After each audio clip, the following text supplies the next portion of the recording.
What were the highlights of Coachella? And what are some golden eggs in the nest of obscure movies? Making you can't feel like Hollywood. This is The Blurb.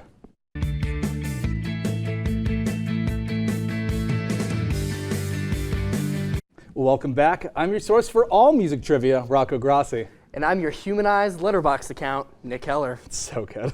Love it. You wrote that. So I know. Well, O.J. Simpson, the former football great who was accused of and ultimately acquitted of the 1994 murders of his ex-wife and her friend, has died, according to his family. He was 76. A statement from his family said, quote, "On April 10th, our father, Orenthal James Simpson, succumbed to his battle with cancer. He was surrounded by his children and grandchildren. During the time of transition, his family asked that you please respect their wishes for privacy and grace," end quote. Gotcha. Wow. Well, Disney Plus has announced today that a remastered edition of Let It Be, Michael Lindsay Hogg's 1970 film about the Beatles, will be released exclusively on the platform on May 8th. This is the first time in 50 years that the film will be available. The director will be using remastered footage from the late 1960s for the film, and the film will also use multi-mix technology, which was used in Peter Jackson's 2021 film, also about the band The Beatles Get Back. Very interesting. I think that'll be really cool. I'm excited to see it. I'll check that out. Yeah. In Disney Pixar's Inside Out 2, we follow the story of a teenager, and who better to fact-check the character than a group of teenagers? Producer Mark Nielsen shared that the team assembled a crew of 9 teenage girls called Riley's Crew, who would come to the studio every 4 months to screen the film and give notes. The new movie will focus on Riley as a teenager, featuring new emotions and new adventures, notably including additional characters anxiety, ennui, envy, and embarrassment. The movie is set to release June 14th of this year. I love when producers do the most. Yeah. And making sure it's really accurate. Yeah, that's super cool. So, yeah. Well, the U.S. Department of Justice is expected to file an antitrust lawsuit against Live Nation Entertainment as soon as next month, the Wall Street reported on Monday. Live Nation's subsidiary Ticketmaster was widely criticized for its handling of Taylor Swift's Eras Tour in 2022, feeding demands that the two companies be investigated for harming consumers through their dominance of the live event market. U.S. senators slammed Live Nation's lack of transparency, fee structure, and inability to block bot purchases of tickets during a hearing in January 2023. Live Nation did not respond to reuters' request for comment. Very interesting. Yeah. I didn't know about that. So. I know, I'm so excited to see how that kind of unfolds. Well, stay right where you are, because right after the break, we'll be talking about music, music, music.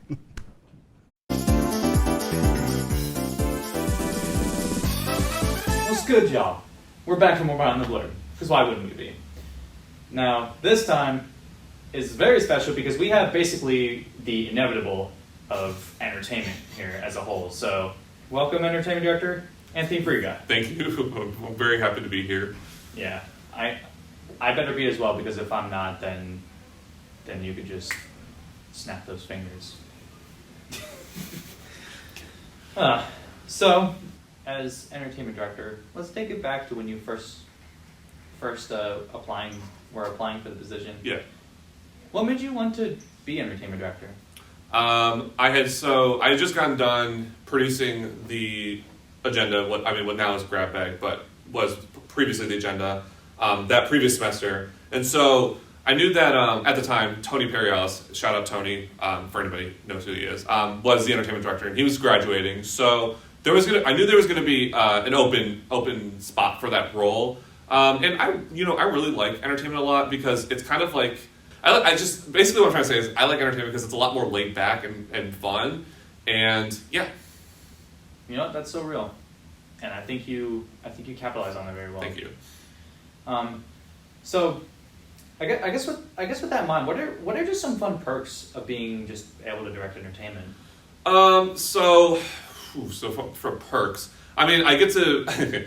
I guess a fun perk is I could be on any show that I want to, because I've only ever formally auditioned for Grab Bag / Agenda and All Systems Go.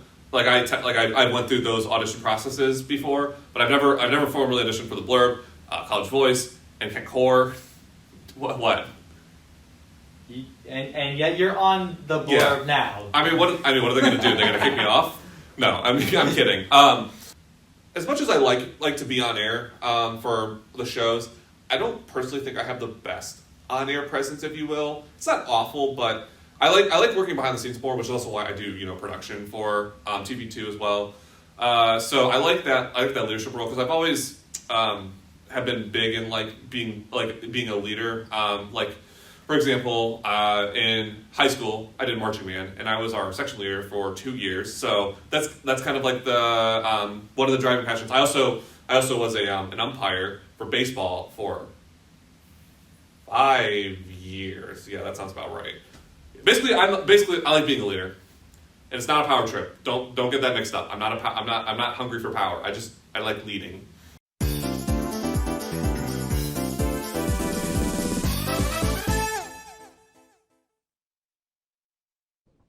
Hey, you, me, we both know what I love. Music. And the biggest music event of the year just happened, Coachella. We're going to be discussing Coachella itself, as well as some big releases from this year musically. So let's just jump straight in. Coachella, did we all tune in? How did we feel? We liked it? I actually overall? did not tune into the entirety of it, but I did watch separate performances of people that I know and. Yep. Yeah. I've seen clips of my favorite artists on TikTok, but that's about it. I didn't look really into people I just didn't know. Yeah. Which, really quick, I just want to hop Please. into it, if you don't mind. Go ahead. You're the host. Renee Rapp's performance was... Oh, she's... Anyway, then she brought out Kesha. Yeah. And Kesha did TikTok, her song TikTok. Yeah. And we're not going to get into it, but in recent controversy, she changed the lyric to F. P. Diddy As she should. instead of feeling like P. Diddy. And I just thought it was total girl boss moment. No, I it was loved great. it. For both of them. I mean, Renee Rapp is mother. We love her. It gives it more power, It's Oh, such absolutely. an empowering thing, Absolutely. So, can we, big performances tonight. I know the headliners were Lana Del Rey and Tyler the Creator, and I believe Doja Cat. I don't remember the third one. Yeah. Billie Eilish, no, I think. No? I don't know. No, Lana brought out Billie. Yes. Yeah. Lana Del Rey, let's just jump straight in with that. Yeah, she came in on a motorcycle. Yes. She came in That on was motorcycle. Yeah. badass. I love I it. mean, it's Lana. She is badass. This is a very American core thing to do, Yeah. When it comes to Lana Del Rey, you expect her to have a Show drink, sing a little bit about while smoking a cigarette, coming Yeah. out on a motorcycle. I mean, that's as Lana Del Rey as you can get. And she also did, as you mentioned, brought up Billie Eilish. Yeah. I which heard there were a didn't- lot of technical difficulties during Lana's performance, though. The mic was cutting out a lot, though. That's a big thing with a lot of these live performances. Well, because had of I her. been there, I would have sang so loud they wouldn't even need a mic. I would have been her backup vocals. Yeah. Real. Kiss You me would be the Stella. before you go. Sorry. That's good. Sometimes. And then also, my personal favorite performance of the weekend was Tyler the Creator, who, for his intro, was in a camper van rambling about, I think, eggs, and then he shot himself out of the RV camper. Yeah. Yeah. I actually prompted to watch his performance because I saw a 5-second clip of him shooting out out of of it. it. Out of And I'm context. like, what? So Is that normal for you? I mean, that is very I Tyler, don't the usually Creator shoot out of core. campers. Oh, Um, I'm sorry. but I mean, Haven't we all shot out of a camper? Yeah, I haven't Yeah. had the opportunity, unfortunately. sorry. So. Okay. We all may want to. Get better. We all He may also want to. got abducted by an alien for his outro of the performance. Yeah. Lucky. Yeah. Speaking of aliens, Please. who was it? I'm forgetting. Who brought out Will Smith? Jay Balvin. Yeah, Jay Balvin brought out Will Smith to perform Are you Men saying in Will Black. Smith is an Nice. alien? No, because it was alien Is he? themed. There was big alien statue, Okay. and they brought out Will Smith, Yeah. and they I- performed Men in Black. Oh, I that really makes enjoyed the sense. performance personally. I thought that was a good one. It was a really good one. Overall, I think it was a very safe Coachella, and it's usually pretty quiet up until the actual performances kind of happen Yeah. with talking about Coachella. I think it was a very safe set, and I thoroughly enjoyed it. Overall, how are you feeling? Yeah. Okay. well, let's Really just- quick, I would just like to bring up Please. just a little bit of funny. There was in fact a streaker Love that. at Coachella. Yeah, there was Really? a streaker. I mean, it's cool. Yeah, it's disturbing, but you know what? Is that a common occurrence? It's a. Well, I mean, have you seen Coachella outfits? They're all streakers. Kinda. Have you seen what Doja Cat wore? Have you seen Doja Cat? That's fair. She's pretty. True. Well, speaking of music, I like her. let's jump into the meat of this. Big music releases throughout the year. I know we've been holding off and talking a lot about these music albums and stuff, so let's just kind of dive right in. Music is insane, especially like this month. I would like to start off with Conan Gray's new album, Found Heaven, and I would like to actually direct this to Coleman because I believe I put you onto this. You did put me onto this. I was giving you a ride home one time, and you just played it for me, and it sounds like so 80s, and it instantly clicked with me. I pretty much played that like for the entire car ride home. I'm glad. And I loved how encapsulating that sound was. I mean, he really emulates a lot of that 80s sound. Did anyone else give it a listen to it by chance? I will say I have not had the pleasure yet. Mhm. I just haven't really been listening to like new music Yeah, recently. no, Last totally. new music I listened to was Cowboy Carter. Yeah. Beyonce's. We're gonna get there real soon. Okay. Let's jump to Anne Marie's personal favorite, 21 Pilots with 2 singles, Overcompensate and Next Semester, and their new album, Clancy, coming out. I'm excited for that. We're seeing That seems 21 cool. Pilots. Are you? Yep, they're coming to Cleveland the day before my birthday. I got us tickets the moment the pre-sale started. Yeah, so Nice. I love that. Coleman getting on it, Maybe man. they'll sing Happy Birthday for you. so Coleman and I are very I'm normally not- excited. See, I'm not just Styx and Lady Gaga, okay? He's also 21 Pilots, and that's it. but like when he told me like that he got the like 21 Pilots tickets, just like somewhere like 14-year-old me just spontaneously combusted because had a like stroke. because like when I was younger, 21 Pilots was one of my favorite things like ever. So like going to this concert means so much to me, and I'm just so excited. Good. I'm I'm glad. very normal about this. I'm excited for you. I love the Next Semester a lot. I'm very excited to see how the sound is. I was listening to Next Semester like a lot yesterday actually. good one. It's just in my rotation. Love Overcompensate's a real good one too, but I kind of like Next Semester more. That's real. Nick, I feel like we should just jump straight into the meat of it. Clancy's The gonna be sick. one of the biggest releases of this year, Hey. Beyonce's Hey, Act bae. 2, Cowboy Carter. Hey, bae. How we feeling? Oh, listen. This ain't I was in. Texas. Woo. God have it. I was in the South when this dropped. Is Tennessee the South? Tennessee's the South. They all talk in Southern accents down there. On purpose? I was in the car in Tennessee when this dropped, and I had my headphones on, and I was blasting this in my headphones. I was as happy as could be, and let me tell you, that car levitated. That was the only 10 you saw.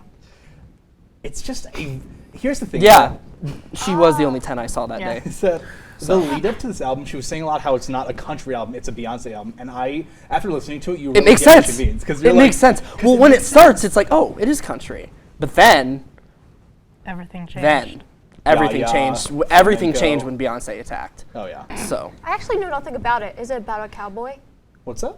I know nothing about it. Is it about a cowboy? well, okay, so I do know that it was very heavily inspired by a lot of, I believe it was black cowboys, like Oh. back during And- like post-Civil War. There was a lot of inspiration also from her mother and like kind of her growing up. Yeah. Aw. The album originally was called Beyonce with her original spelling, Yeah. with the I, and you can see it on the vinyl releases. But it had a couple of extra tracks that weren't in like Yaya and stuff. And it's really it's interesting to see like the difference between the two because there's just a lot more country. Like, you still have American Requiem, you still have Blackbird, and but like her more like Beyonce-esque songs like Yaya and Flamenco aren't in that original. I'm very excited and very just happy about like her doing Blackbird because like the original like meaning for Blackbird was just like civil rights too. So like the collab with that and Paul Having McCartney like a bunch of black women sing it. Exactly, Is like- such a power move. It was Exactly. a gorgeous song. It really is. And she did great with it. Also, Ultimate encapsulation. sorry. yeah.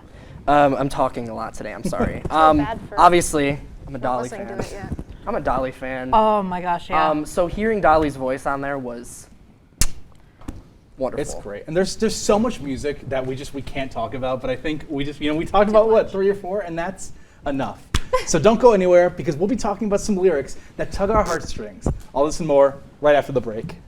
If you guys are tired of the same old song lyrics, I don't know, maybe skip some albums.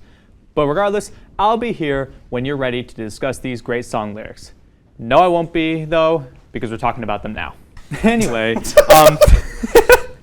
So I guess since I referenced it, I guess to kind of get this going, if we're talking about just prominent song lyrics, the one I wanted to bring up because it's on my shirt, REO Speedwagon. Wait, you listen to REO Speedwagon? No, Oh. the shirt's a lie. Half the shirt's a whole lie. Would have never known. It's not like my favorite song by them is "Roll with the Changes" or anything like that. That's so real. But so to be more specific, the original lyric that little intro was based Thank off you, I of couldn't read. was, "If you're tired of the same old story, turn some pages, and I'll be here when you are ready to roll with the changes." See that for me, that's just like really motivating because that's just like the cycle. Because that's just like it just talks about how like the cycle of like life and just like these days, just they may feel the same. So it's like it involves like stepping out of your comfort zone, and I think like the rhythm and just the way that it's put feels really encapsulating. Like Times They Are a Changin' by Bob Dylan. Exactly. Yeah. Exactly. That's another great one.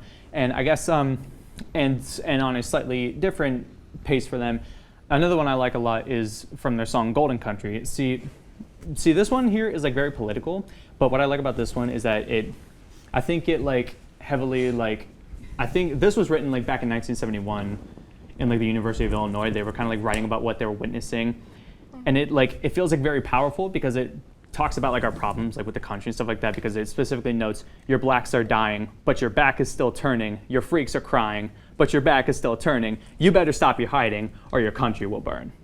Like I feel like that just is very power encapsulating. But that was back in 1972. And I think it's even like still applicable today. Yeah. You know? yeah. That was actually. But that was back in 1972. I think we should take it up a few years to 1975 with Rocco.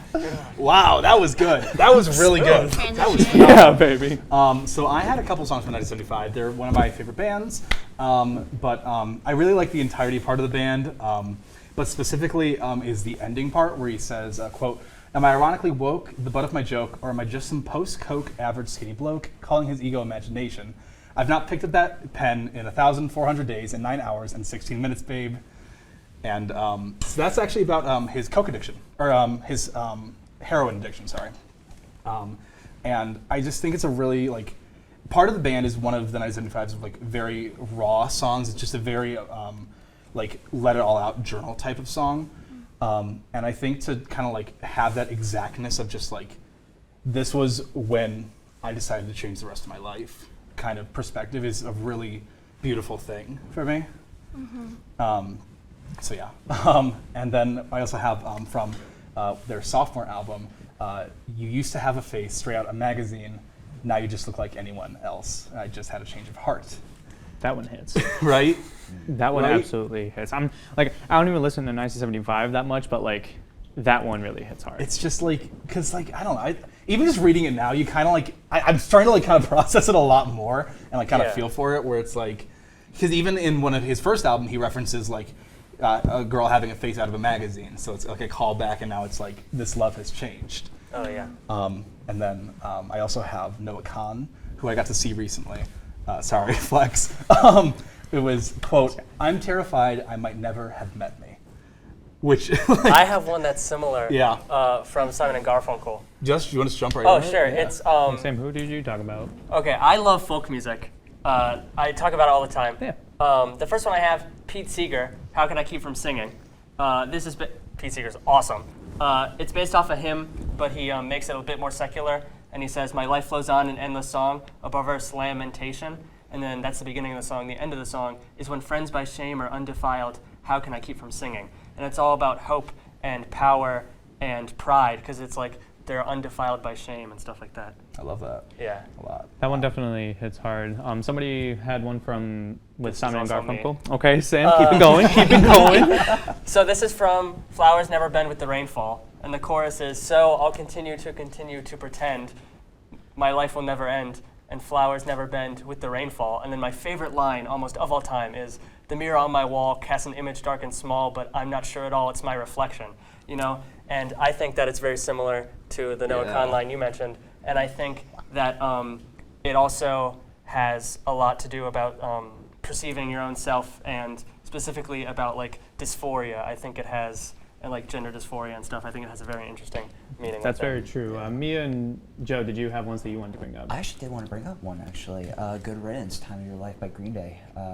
Very powerful, the way, like, you know, they talk about, like, it's just, like, you know, the idea of the basic song, which is the idea of, like, you know, making the most of the time that you do have in this life, and not really regretting the choices that you've made, but more or less, when we get to the end, like, did we have the time of our life? So, it's a very powerful message overall. And to me, my mother, it like connects massively. It's the one song that we do enjoy. But what about you, Mia?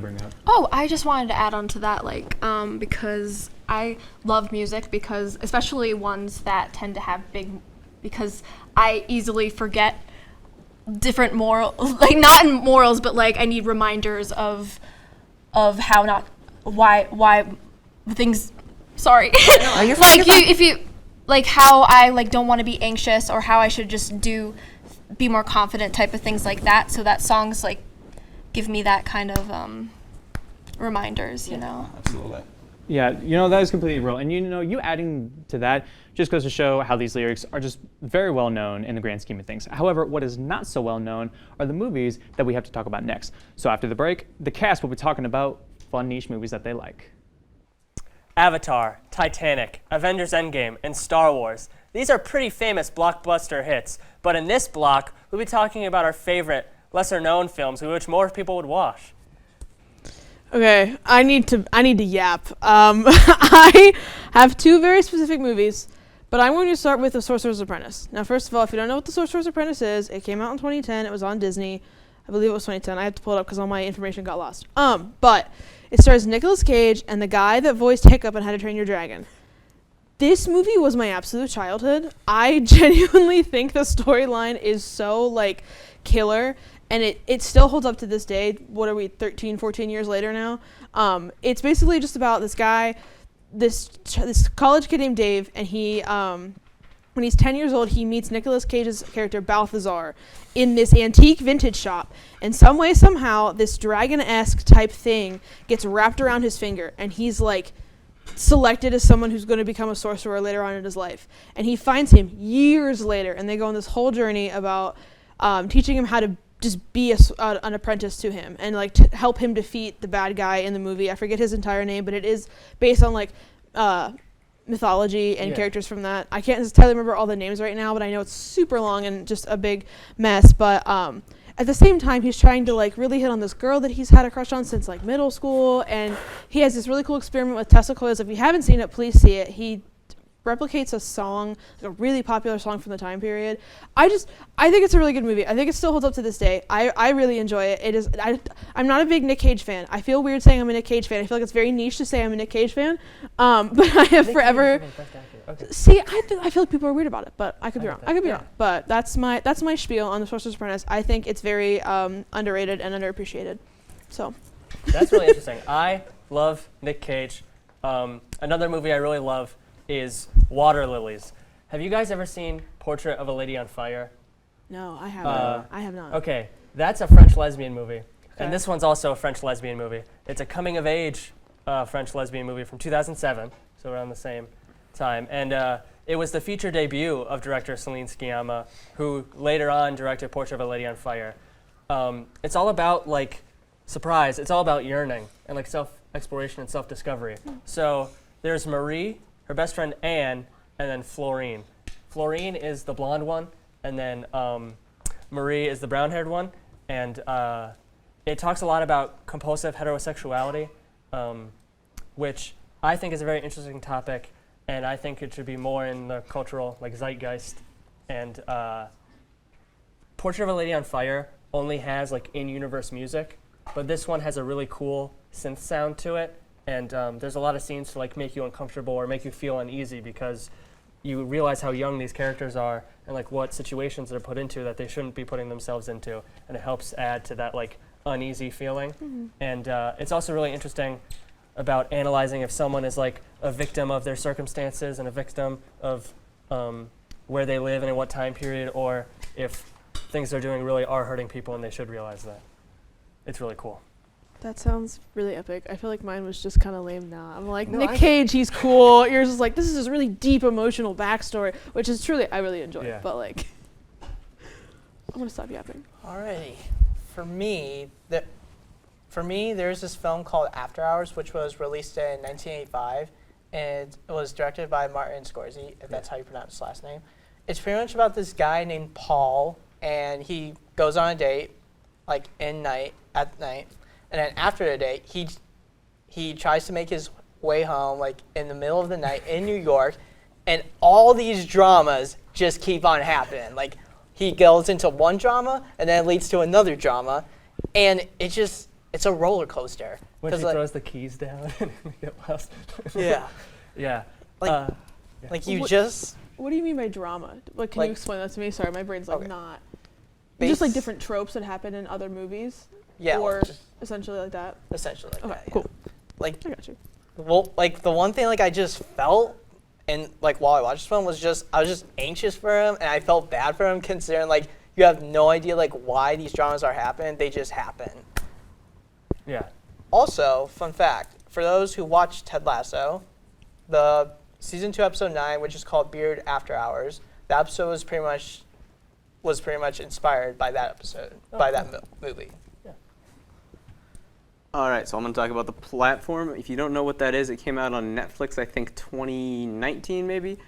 So in the not so distant future, this man takes a deal to spend a year in a prison. He gets to take one item in with him, which he takes in the book Don Quixote, and he wants to read it and quit smoking. During the hour and a half runtime, he spends his time learning the ways of the prison and eventually rebelling against it, which is one of like the way that he eventually like goes into rebelling against like how it goes, I guess I should say, is it's just a really entertaining thing to watch.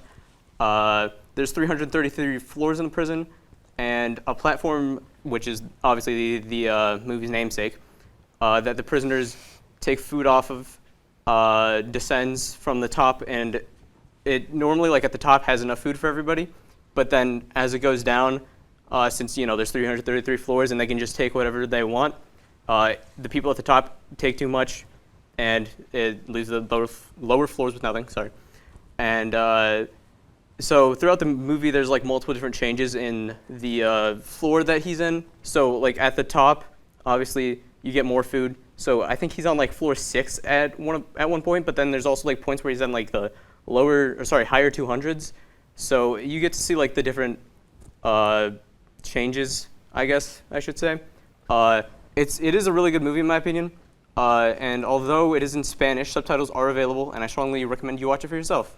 I've seen it. I've- It's really cool. I've Yeah. seen it as I well. have It's not actually seen that. really. It was very scary to me actually. Yeah, there was a lot of symbolism going on in it too, for sure. I don't know. Oh, and a fun thing. Water Lilies is on the Criterion channel, and After Hours just got put onto the Criterion channel too. If you're looking to watch those, yeah. Nice, very cool, very cool. No, the platform just brought back so many memories for me because I remember watching that and it hurt me to watch. To be honest, I was really Yeah. just like it took me to a place I have not been in a minute, and I was like, I don't know what's going on. But I actually have another movie. If anyone would be okay with Yeah, me yapping, Yeah. it's another Nick Cage movie. Please spare me some grace. I grew up a lot on Ghost Rider as well. I don't know if you have all seen I've that seen Ghost movie. Rider. The premise seen of Ghost parts of Rider, he sells Same his here. soul to save someone that he loves, and because of that, he becomes this, I guess like, I don't know if vigilante is the right word, but he becomes this person who fights the bad guys at night. But it's kind of like a werewolf scenario where he turns into a skeleton with flames on him, and he has a really cool motorcycle, and he rides around defeating all the bad guys.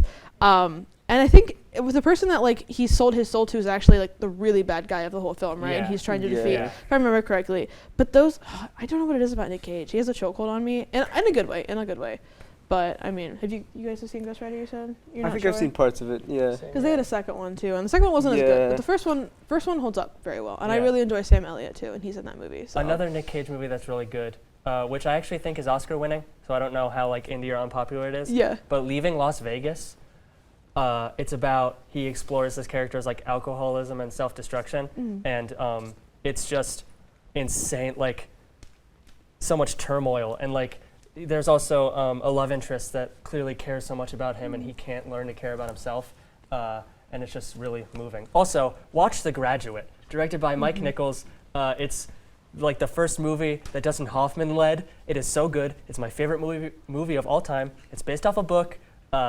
There's a lot of like quiet, and it's really funny, and you guys should all watch The Graduate. Okay, while none of these films are laugh out loud comedies, we hope you are falling out of your seats in our next segment, where we'll be making trying to avoid making the worst joke possible, or else. Stay tuned. We're healing the world with comedy. Do we all have it? Now, we don't have time to unpack all of that, but I brought together our whole cast to see who makes the best jokes. If it's the worst joke, well, let's just say their punishment is an embarrassing picture of the Amy Schumer among us, and they will be shown on the screen for everyone. They'll all be given a topic that they have to make a joke about, and the tech booth is going to vote on who made the worst ones to decide who gets the punishment. To be clear, everyone here is incredibly funny, and we are not singling out any single person, so this is a nice, clean game. We love you guys. Okay, so up first, over on the green wall, we have Peter. So the first topic for everybody is the blurb. So I'll give you a couple seconds to think about it, but not too long. I love that photo. Did you pick it out? I did. It's very Pinterest-esque, you know? Pinterest-esque. I just like, he knows. Peter, you got one? You can need one more pass, second. but I can't guarantee you'll be safe. All right. Alrighty. Why is the blurb so hard to see? I don't know. Why is the blurb so hard to see? Because it's blurby. Oh! Settle down. That was rude.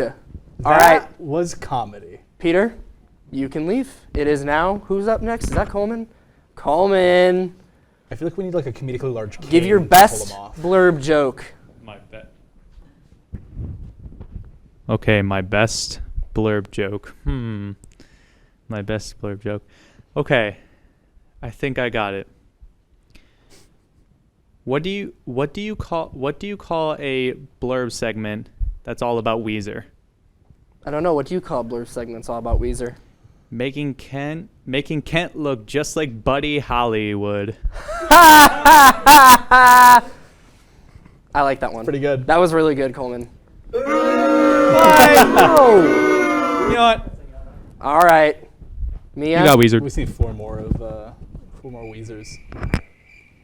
No, but I was saying we should get a comedically long cane to kind of pull everyone off. Like I'm they're terrified. Muppets. All right. Mia? Yeah. Best blurb joke. You got Best this. blurb joke. Okay. I believe in you. Oh God. The cat's watching. Like I said, you can always pass, but I can't guarantee the tech booth will No, give you I am safety. True. no coward. I just have to become funny in a second. Well, I couldn't see until I came on the blurb, because it's all blurby. Did you just use?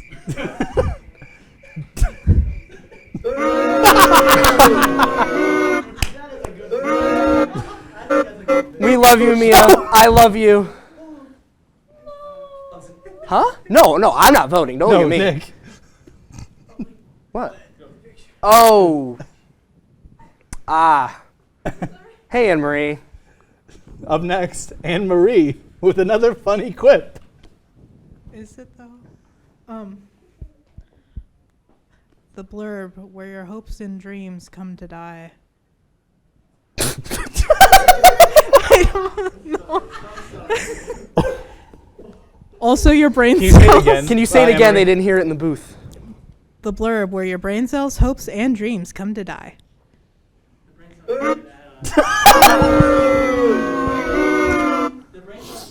Oh my goodness gracious. Joe, you're up.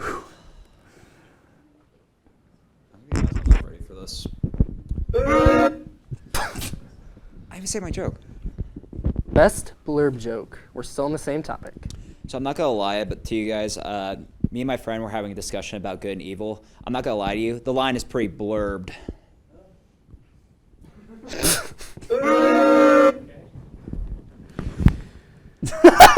You guys should have all. You should guys. We gotta bring back the cane. Should all have your stand-up routines. Yeah, go back to the line once you're done. Who's up? Sam, you're up. Yeah, you're. Okay, Sam. What? Anne-Marie. Blow us away. Okay. This isn't like a setup or like a pun, but it's like, what's the name of that one like TV2 show? You know, you got the Italian, the nerd, the one who doesn't talk, the other one who doesn't talk, and then the girl with bangs that talks too much. I don't mean that in a rude way.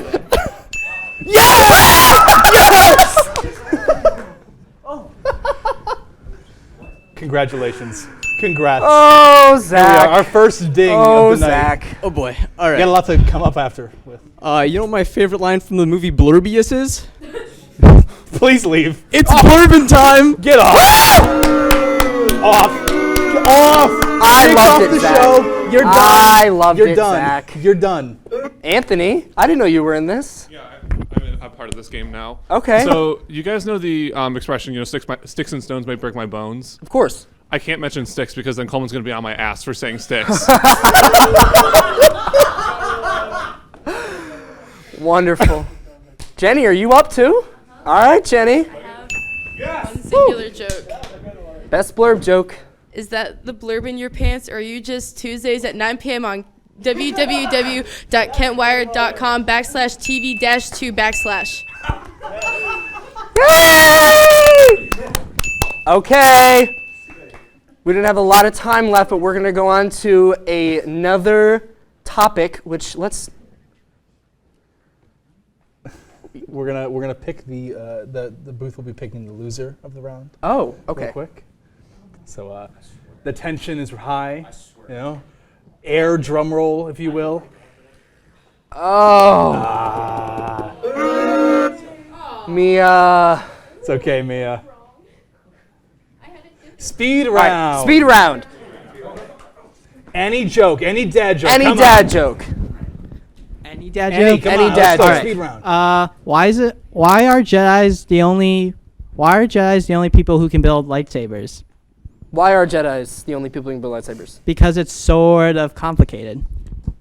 Oh! Sorry, so I can't comment. Hi, Anne-Marie. Hi. Are you in the same spot you were? What? Continue. So, did you hear about the circus fire? I did not. It was pretty intense. Go, go, go. Speed round, speed round. Okay, I'm back round 2. Okay. I'm going to be honest with you guys. I kind of forgot all about the hokey pokey, for being real. I forgot what it's all about. And the crowd goes mild. Get off the stage. Wow. Get off the stage. Speed round, people. The bartender says, "We don't serve time travelers here." 2 time travelers walk into a bar. How are you the funniest? Okay. What? Did you know that the eyeballs are the last part of the body to die? They dilate.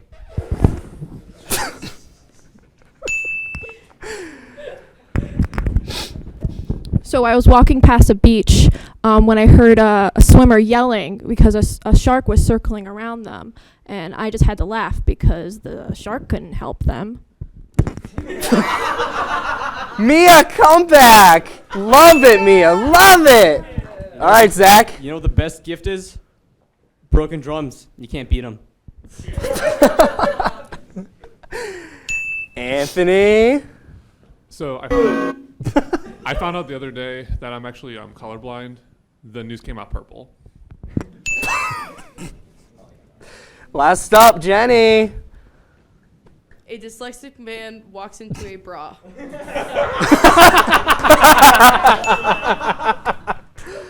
All right, tech booth, who gave the worst joke? Silent drum roll. Ooh, the tension is high. It could be anyone. It could be you or you at home.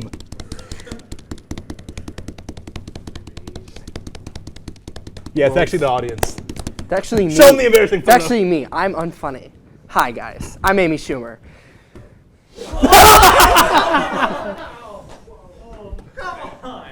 Where are you in this photo? I'm so sorry, Coleman. Is it a movie theater? I love you very dearly. Kent Stage.